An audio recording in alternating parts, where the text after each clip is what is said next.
I've been thinking a lot lately about nicknames. How do people get them? What makes them stick?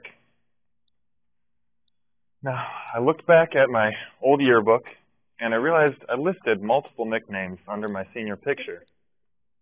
Most of them came from inside jokes with close friends, and they've all converged over the years to just two. One being the silverback, based on my golf stance in which I squat down real low and stick my butt out like a gorilla. And the other, as we all know, is what everyone outside of a professional context calls me, Stu. Nicknames are prevalent around the world.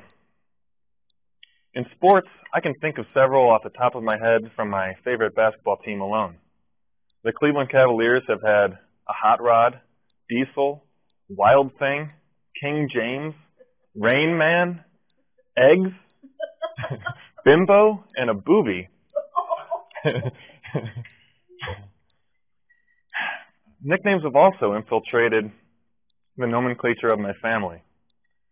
You see, if you're a newcomer at a family social gathering, you could become easily confused when you're introduced to different people, and they all have interesting names like Chico, Jammer, Dinky, Eshy, Boo Boo, Bark, Foos, Snuff, Emmer, Stu, or Spence.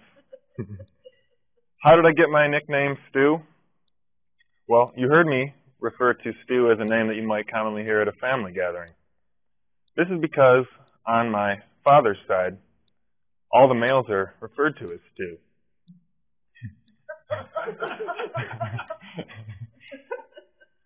My parents divorced when I was 5, and my mom took us to Cleveland a couple hours away soon after.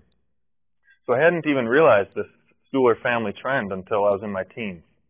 At that influential part of my life, I wanted a new identity and a way to tribute half of my family who I saw far too infrequently. I began calling myself Stu from then on. Now, nicknames are rarely self-appointed. They're often a term of endearment from a parent to a child, for example. But in my case, I think what made it stick was that I was so committed to it. Every time I met someone new in high school or college, I referred to myself as Stu. After a while, through meeting enough new people, it spread like a virus, and I didn't have to try so hard anymore. If you're looking for a nickname that you like and you'd like to stick, you could try my approach. Unfortunately, I doubt it'll work. You see, you usually need a large catalyst or a fresh start, like a new job, city, or school. As we've learned from the movies, what normally happens is you get a nickname from a respected member of your circle that just bestows a nickname upon you. This is clear in my favorite movie, Bull Durham, when Annie Savoy decrees upon a young nuke, Ebby Calvin LaLouche, "You need a nickname, honey." Similarly, in the movie Animal House, senior fraternity member Bluto distributes nicknames as a rite of entrance. As a relatively new member to this group, I'm not sure that I'm looked up to enough to pull this off. But I'd like to look around the room and give each of you a nickname, and we'll see if it sticks. Chris, Equinox. Peter, the Stat Sergeant. Marcia, you're the Grenmarian.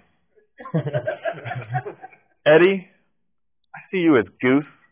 And then rightfully so, Steve, you're Maverick. Joel, you're the Royal Jester. And Rick, although I'd like to call you Ricky Buckets, named after another Ricky Davis of the Cleveland Cavaliers. We're going to go with the table topics, tricks,